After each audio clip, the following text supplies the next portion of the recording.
let's begin.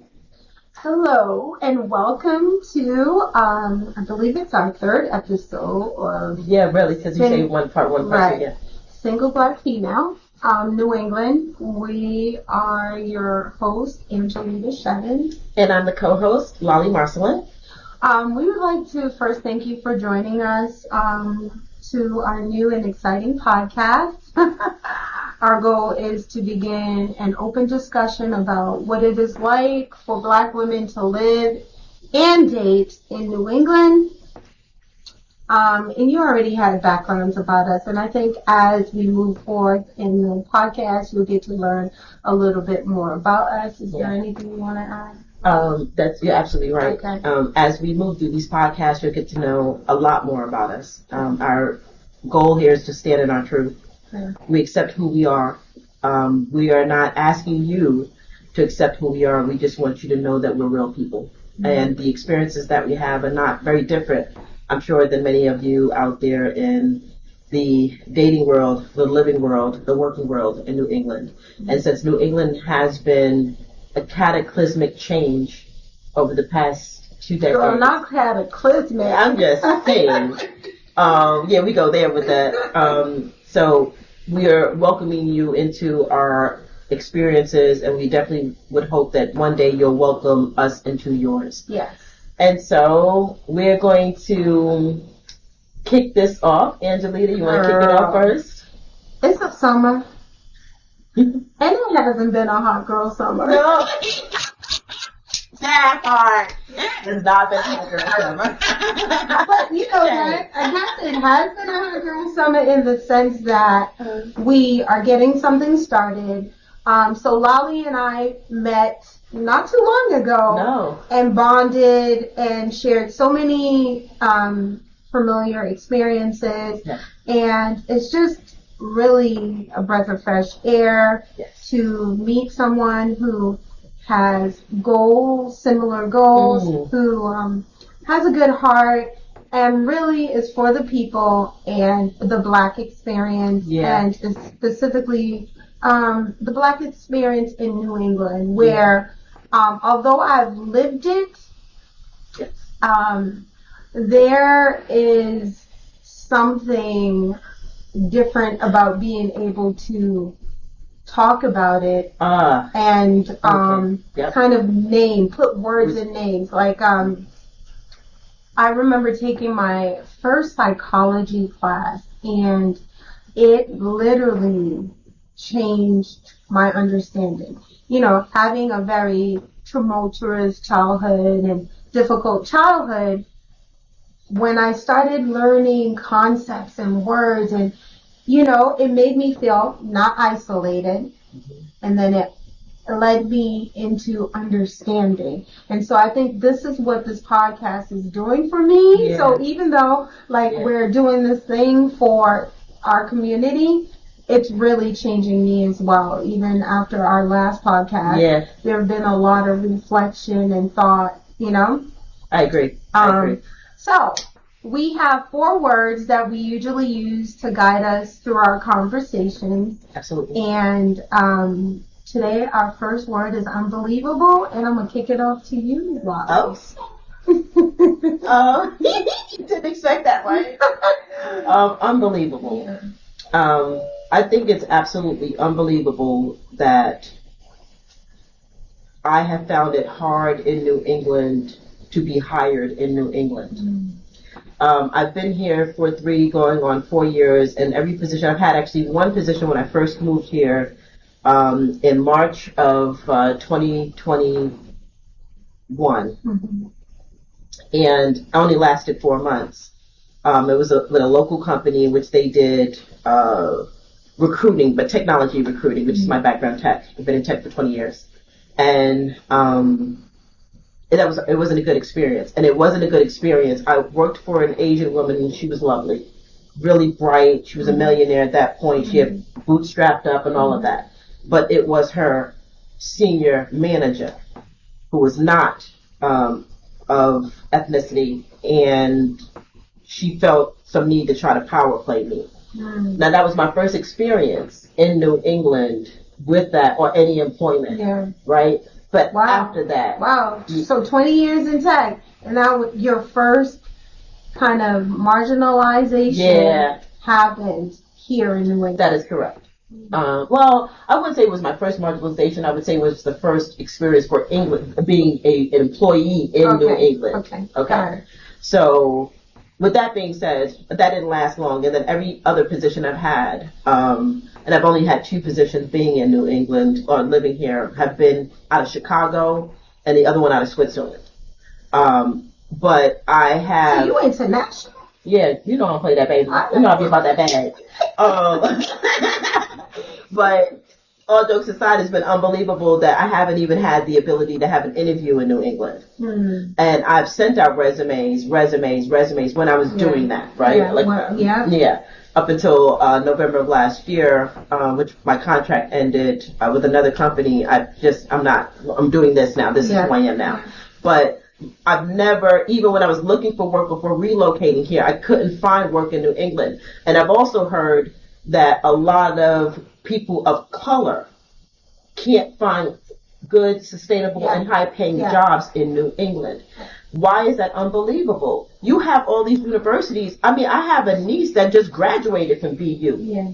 I know several brothers who moved to the DMV area who graduated from Harvard, who graduated from Cambridge, who graduated from here. Yeah. And yet they couldn't find work. And when I say that I've met so many people of color in which they've done 50 times better out of New England than they have here, that's unbelievable to me. Yeah.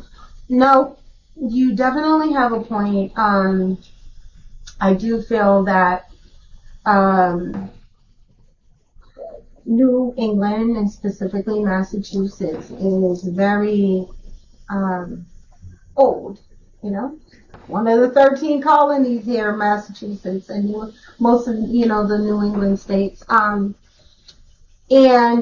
it's a good old boy system, so there is a lot of families kind of passing down. It is very huge networking, nepotism that exists.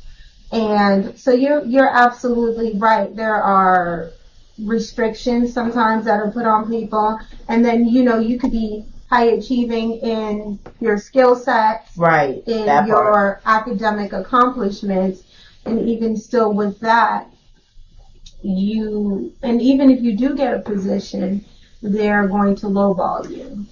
Heard about a lot of that too. Yeah, not giving you what is worth. And so I get what you're saying about it not, being kind of unbelievable. Yeah. No, you're right. Yeah. Right? Because how do you take all this force to push for higher education across the masses? Because one thing about New England, and this, I have to give them nothing but credit, is that you get free community college here.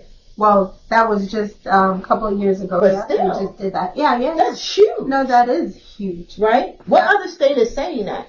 And it's for the masses. Well, 22 and older. So 22 years and older. So you do have that gap. Yeah. But still. Yeah. No. Because that just shows you how many blue collar workers were in New England, and they saw the disparity and said, how do we? Yeah. I mean, at least I'm coming from different states where we don't have any of that. New England has always been considered progressive in education, right? And leading and innovative. We have our Ivy Leagues. We have, Harvard. We have Yale. We have, like BU, BC. Right. We have very, very like renowned schools, and so we do value education here to the point where it becomes a little pretentious too. I agree. And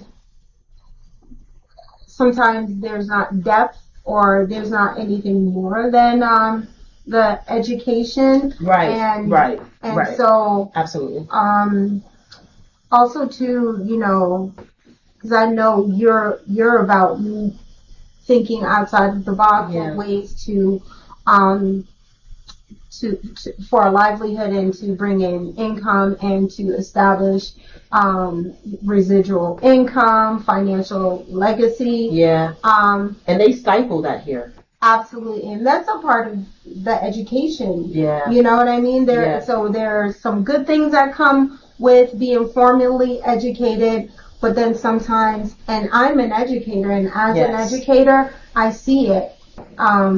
The creativity, the outside of the box thinking is stifled and smothered out. Yeah. Even frowned upon. Yes. With circles I've been in here. Yeah. Yes. And so, I've come across, and even though I've had a career for going on 30 years now, I've been in education for 30 years now. Wow, 30. Yeah. In the New England area. In the New England, girl. Okay. But things need to change. Right. I am really tired of it. I think I've given it my all in trying to see what else I can do and what else is here for me, dating wise, just community wise, that tribe wise. Yeah, tribe wise. But what I was saying is, as far as I've tried so many different things apart from the formal job that I've had. You know, I've had a couple of like patents and things that I've tried to get. I didn't know that. Yeah, tried to get off the ground. I've had I had a motivational speaking firm at one point. Wow. Because I do believe, as an educator, that is my strong point. Yeah, I work with very difficult students and students who, which unfairly as children, I'm going to try not to cry, just experience so much that the playing field is not equal for them. So they enter into the education system already beat down, already unmotivated, uninspired, and just having to experience so much trauma. And so I worked with this population of students that are so beat down when they get into the system. I know that I've been able to reach a lot of students who, as children, had given up through motivation and just speaking to the essence of who they are. Right.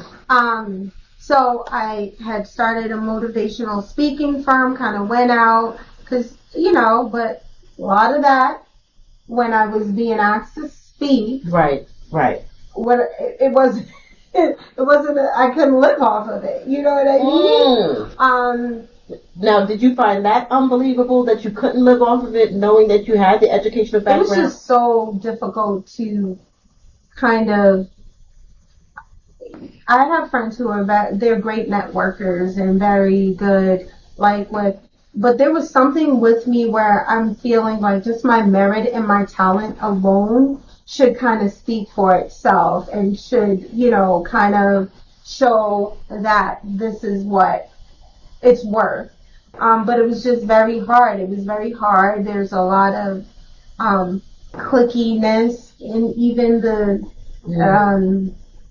the people who are, and even within the Black community.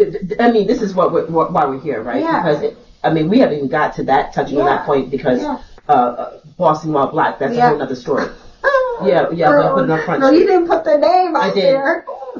Because it's a society in which we are to invest in to build a community of support. Right. It's no different than the Essence Festival. Yeah. Okay, why not talk about a name that's supposed to make me inclusive? Yeah.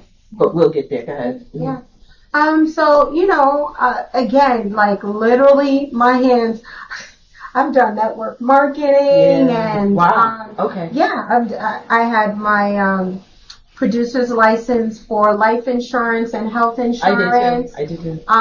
So, there is and has always been this desire within me to kind of establish my own, because I do believe, and from studying many different systems in the United States of America, I know that financial independence cannot come from a person working in traditional systems. Like, you have to be doing something on your own. You have to, you know what I mean? Like, you can't trade your time for money and think that you're going to grow exponentially. You need something where it's going to be residual, some form of investment where you're still in your bed and your money is making money. That's right.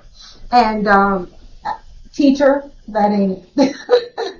So, but it was just so unbelievable, and the beatdown that I've taken trying to figure it out. And then I've come across many people who also, you know, want to try a thing, you know, to try and, because they also came to that realization that it's very hard to establish, and I'm going to say, financial power in New England. I agree. As the Black community. It's so crazy you make that comment, because I've met, I want to call so-called entrepreneurs, right? When I first came to New England, I came here with the entrepreneurial spirit, point blank period. Like you, I had a life, health, and variable annuity. I used to do stockbroking back in the day. I had an independent GSA contracting business, done all that. And when I came to New England, the first event I went to was the small SBA event downtown Boston, right? Start laughing. So I go, so I go there.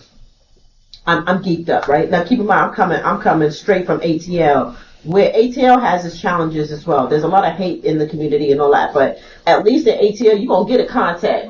They're going to make a move, right? So go to this event. Didn't cost, I think it was like maybe $20. It wasn't even expensive to go, which was great. And I'm in there and I'm networking, right? So I go into a room, and you know, I'm an extrovert, right? I'm quick, like, hey, how you doing? You know, I'm friendly, and I'm doing all of that. And you come with all this loveliness too. You are just, you're so full of depth. And so, thank you. A lot of your stylishness, you're a queen. You're effervescent. We both are. I know, you know, but you come how you are. Like, I come how I am. You have a unique sense of like style and dress, and for New England, where it's cookie cutter, it's very frowned on. So you hit the nail on the head. I go in there being lolly, and women, I would walk up to women's booths, right? These are people of color, and I'm like, hey, my name is Lolly Marson, tell me a little bit about your product, and they would literally not say anything to me. It was almost like when me and you remember we went to that restaurant, the Caribbean, I don't know if it was a Caribbean or African restaurant, and we were going out the night to, right. And I left, and you said, let's go. Yeah. Okay. I'm not, so, and this is why I don't do a lot of these things anymore, because I've been there where they're very pretentious. We get this bourgeoisie, not even bougie, which is like this fake essence of something that is not there. Hey, we're all trying to elevate and come up and find ways of, you know, financial power, which is different than, you know, stability and independence. Financial power is when you can make moves and help others make moves and bring others along. And when you go to some of these networking things, it really is more of a socialization for people to put on this air pretense of that they're better than, rather than working together. And it becomes like this crab in a barrel type thing, you know? That was the experience that I had, right? So I'm talking to these women who own booths. I want to support the business. I want to tell them what I'm doing. And they wouldn't talk to me when there was the little happy hour. You know, I had men talking to me, okay? But that was all just for other reasons. It wasn't, you know, where my premise was, let's do business, let's connect, let's exchange. And it wasn't any of that. And I found that unbelievable, because the event was pushed. Small businesses, getting your name out there, being able to network. It got to a point that there was one event where the guy was talking about He was a non-man of color. Mm-hmm. He was on stage. He had several businesses, and he was talking about using offshore customer support mm-hmm. in order to grow your business. Mm-hmm. And so I posed the question. The audience was quiet. I'm being lolly. I'm like, well wait, let me get some context on that. And so he got defensive. There was plenty of people of color in the office, and they almost got like, why are you even asking the question? And so I'm not doing that. I just spent my 20. Right. You're going to give me some answers. Right. Okay. And I said to him, I go, well, you said offshore, and then you said employing the community, but you're using offshore support. How does that reflect on the customer service given to the local community in which you're serving? You would have thought I asked him, could he take his clothes off? Yeah. You know, he just wanted you to receive information. He just wanted me to receive information, and so but I found the audience to be similar to that. I actually stopped going to events, business events, because I'm not getting anything from it. I'm getting hate and jealousy. Yeah. If I want to get hate and jealousy, I'm going to go outside somewhere else. I don't need to be paying y'all money for that. So that's unbelievable. Nothing to be moving the business along. Not at all. And it really becomes like Front Street. It's like Front Street, like everybody's there fronting, and no one is making any progress at all. Or not even trying to help you make progress. So I found that to be unbelievable from my experience to be here as a working business professional looking to expand and grow and build a community. Yeah. You know, me and you talked about tribe, and I think one of the things about you and I, like, we actually, when we met, we were out by ourselves each. We literally sat by each other and didn't even know. Yeah. And the DJ said something about, for the people here, and we were like, hey! Yeah. And that's how we connected. Yeah. And we've been basically at the hip ever since, right? Yeah, we've been at the hip, making moves. Making moves. Making moves. Quick. Not talking about it. Yeah, executing. Absolutely. So that leads us to our next word to guide our conversation, friendships. Yeah. I've learned in New England, I really feel blessed. And that's the term I'm going to use, because relationship is currency, and relationship is also a form of wealth, right? Yeah, it is. It is. And I would say friendships, I've been blessed to have some really good, solid friendships. One of my closest friends who, you know, we've been through our ups and downs, but like, this girl fought for me. Okay, you know, she wouldn't let me go as far as a friendship, and I love her dearly. And she's a mover and a shaker. And she navigates, and she has learned to navigate both politically and socially in Massachusetts as a result of what she does for her profession. But Lolly, she had to move. She had to move to the DMV. Just saying. Go ahead. And she constantly reaches out. She's like, you need to come down here. Yeah. But there are several friends that I've had, and, you know, these are since high school. I think there's only one other of our friend group that's here in Massachusetts. Wow. But everyone else has basically left. And now friendships. It's even cultivating friendships in Massachusetts. You, and I have another friend who, she's Latina, and, you know, we met at work, and she actually started as kind of like, you know, working with me, and then I'm so proud of her, has made so many gains for herself, and strong boss in her 30s, late 30s, beautiful. But when we talk about even the dating stuff or whatever the case is, but it's very hard to find solid people and friendships here as well, where people are not undermining you through words, you know, throwing little digs, where they're not, and sometimes I feel like people don't even know it. They're casting doubt in your ambitions. So, you know, you'll be sharing what you want to do, And then they'll be like, I don't know how you're going to do, you know, and I'm on that whole adage, like, if you don't have nothing good to say, don't say it at all. You know, that's not necessarily an isolated New England thing, right? Because anywhere really. But do you feel like because the people here mostly have been born, raised, never left New England, that it's even worse, so to speak? Yeah. There's a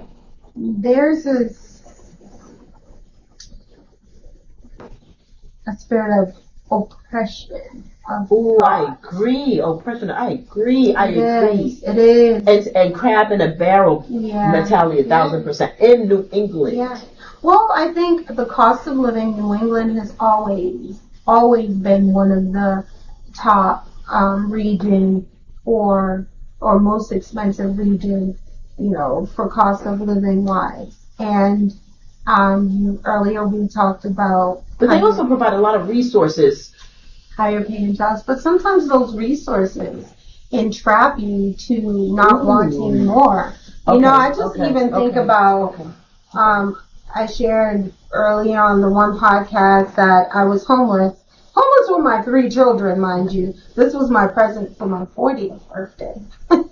Had a home, just a lot of things went down with that.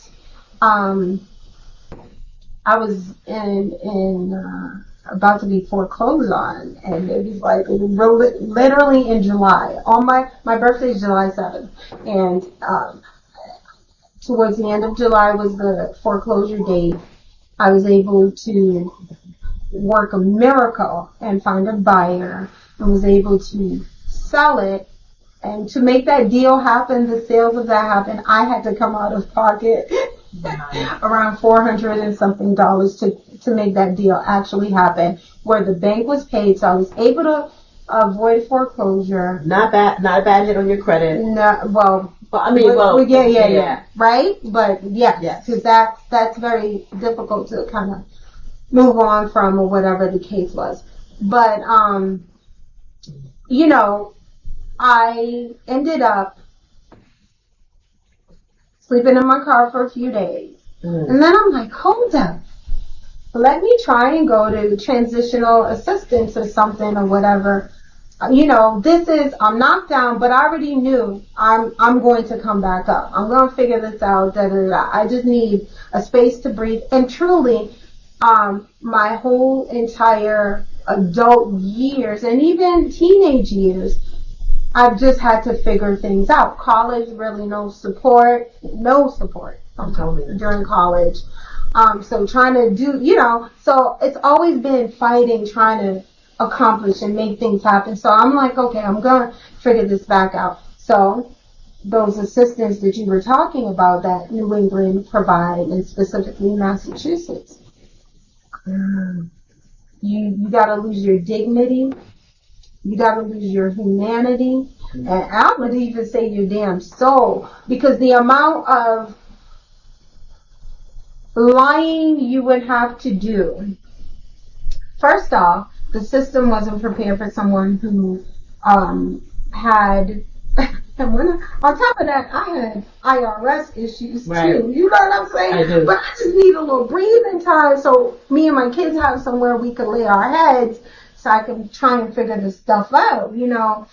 And the amount of fighting that you have to do, you literally have to be a person who's just willing to, like, you can't have more than, I think it was at the time, $3,000 in the bank. I'm not trying to stay in any shelter or any system. I just need to, where in Massachusetts, Facts. Can you get an apartment? Can you get anything for $3,000? That's facts. First, last, security. Just to move it, so you're 10 grand in. You're 10 grand in to move, and that's a fact. So now people gotta hide things, lie things, like, you know, where do you want me? Where do you want me?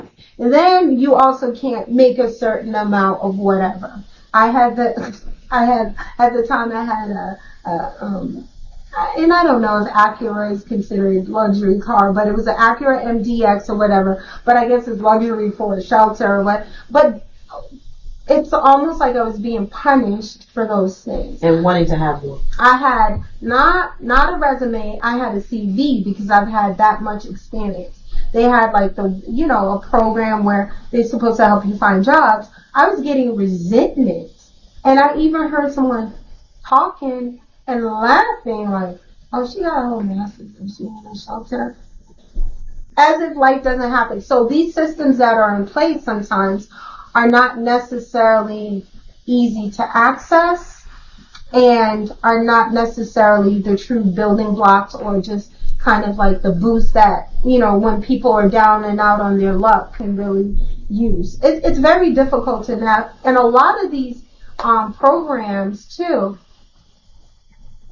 Now imagine if you're mentally beat down, emotionally beat down, financially beat down. Having to jump through hoops.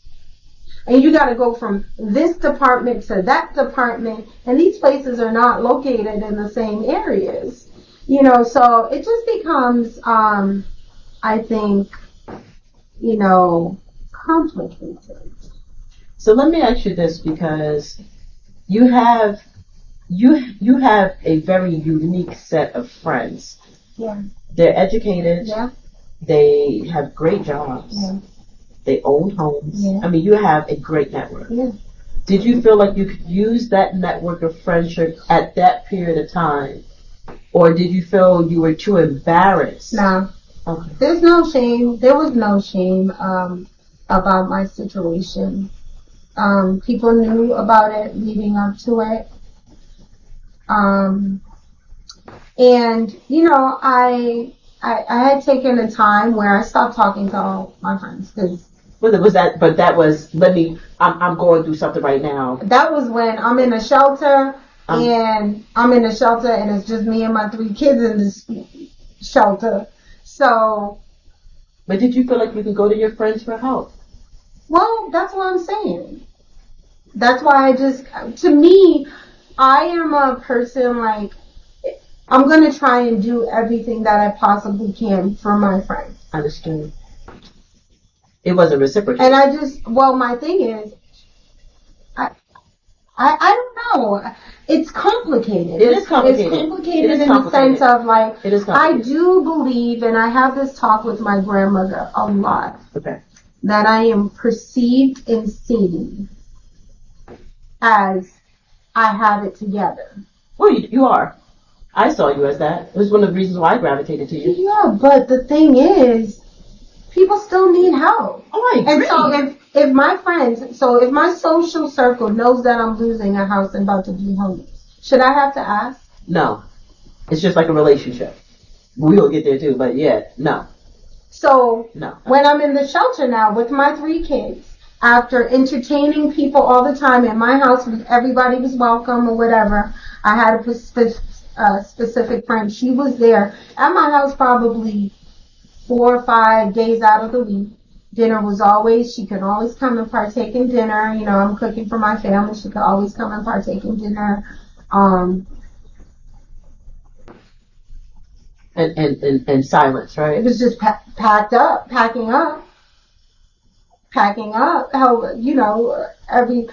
and then, to be honest, because at the time, I had a lot of nice shit. Take it, like. Not let me pay you for it. Because that would have been, not let me, okay. Because you ain't know me then, right? Because I'm one of the friends, I'm going hard for mine. Because I've been homeless too, like we talked about. I've been homeless twice with my kids. Okay? Friends in New England. Because we need to put it on the table.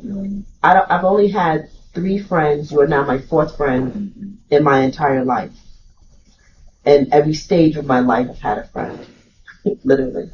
And then, to some extent, a friend I kind of outgrew because she was a person who didn't mind staying on Section 8. She didn't want a lot, and I wanted everything. And that didn't have anything to do with my marriage. It's just what I wanted. Right. And then another friend she was a party girlfriend. And honestly, I think I was hating on this friend. I could be honest. Yeah, because, let's get into that. That's real, though. I'm going to keep it 1,000. I was hating on this friend because, one, she was absolutely gorgeous. She was half Puerto Rican, half Dominican. I lived in Florida at the time. Yeah. And in Florida, I ain't gonna sit here and lie, y'all. You won't get hollered at in Florida. I don't care what. Florida boys get it. Skinny, thick, they messing with you. Florida, what's up, Florida?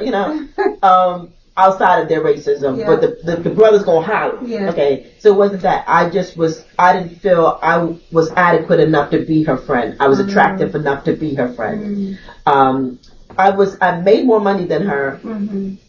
And all of that. She lived at home. I had my own place. She didn't have any kids. I had two. But it was, when we would go out, she would get more attention than me. Like her parents brought her a BMW, and I think at the time I was driving a Pontiac. It was a nice Pontiac, but I was driving a Pontiac Sunfire Red. It was those kind of things. It was my superficial insecurities wearing it on my sleeve. Come on. Talk about real conversation. I keep it 100. You know me. I keep it 100. That's why when you come from my neck, I'm like, when I'm real with myself more, you can be real with me. Right. And I couldn't remain her friend because I was too jealous of her. I had not grown up enough at that time, and I was in my 30s then. Yeah. Okay? Yeah. So that was one friend. Yeah. And then I met another friend when I was working for Booking.com. I'm not going to put any names out there, but me and this woman were friends the entire time I was there up until the last year when I got married. I even helped buy her wedding dress for her. Okay. And this woman wouldn't even come out with me to pick my wedding dress when I was getting married, which was just a year later. Okay. So, and that's none of that in New England. Now, in New England, I tried to make friends. Angie is a friend to me. Everything about her spells friendship because she just does these little things and she's considerate, and she's the friend you could call at 1:00 in the morning. Hello, what's wrong with you? Maybe. You know what I mean? When she not feeling well.